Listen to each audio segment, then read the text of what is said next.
কি দেবে? চিকিৎসা পাতার জন্য আমাদেরকে 500 টাকা দিচ্ছে। 500 টাকা কি কোনো ডাক্তার আছে আমাদের ভিজিটে 500 চিকিৎসা করবে? আমাদের ছেলে সন্তান কি ভালো চিকিৎসার অধিকার নাই? আমরা ভালো চিকিৎসার অধিকার নাই? জাতীয়করণ আমরা সরকারিকরণ চাই। আমরা সরকারিকরণ চাই। আমরা এই বৈষম্য শিকার হতে চাই না। বৈষম্য শিকার হতে মানে আমাদের সরকারি যেভাবে পাচ্ছে আমাদেরকে এভাবে ভারী ভাড়া এবং চিকিৎসা ভাতা দিতে হবে। জাতীয়করণ চাই। আমরা এক দফা একটাকে সরকারের কাছে জাতীয়করণ চাই।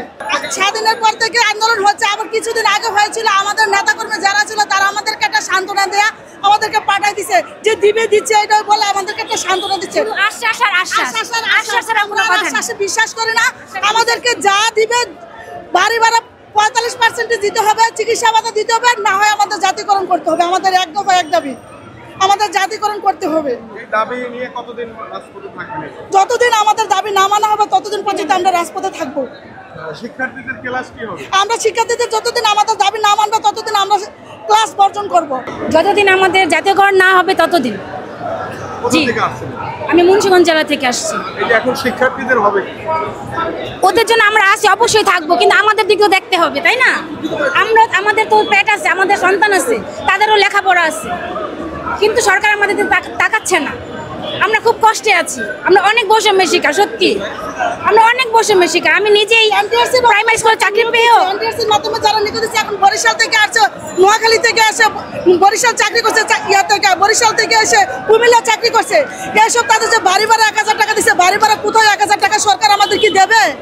চিকিৎসা পাতার জন্য আমাদেরকে 500 টাকা দিচ্ছে। 500 টাকা কি কোনো ডাক্তার আছে আমাদের ভিজিটে 500 চিকিৎসা করবে?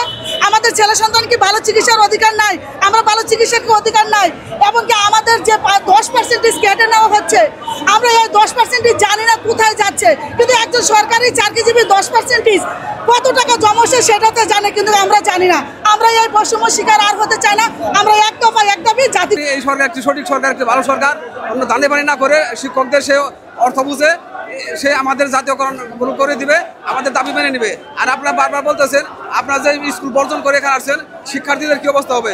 এর স্পষ্ট জবাব হইতেছে, আমাদের যদি পেটে ভাত থাকে, শিক্ষকরা যদি সঠিকভাবে বাঁচতে পারে, সমাজে মানিজ্য নিয়ে থাকতে পারে, সঠিক বেতন পেতে পারে, তবে ওই ছাত্রছাত্রীদেরকে শিক্ষার্থীদেরকে সঠিক শিক্ষা দিতে পারবে। তা না হলে শিক্ষকরা অসহায়, শিক্ষকরা বাজার করতে পারে না, সেই শিক্ষার্থীদেরকে ভাবতে পারবে না, তো ক্লাসে আসে অমনোযোগী থাকবে এবং সঠিক শিক্ষা দিতে পারবে না। আমরা আসলে জায়গায় লক্ষাধিক শিক্ষক উপস্থিত হয়েছে। আমরা জাতীয়করণ নিয়েই বাড়ি ফিরবো এবং সঠিক শিক্ষা আমরা ক্লাসের ছাত্রছাত্রীকে দিতে পারবো এবং দেশ গড়তে পারবো, আশা করি ইনশাল্লাহ।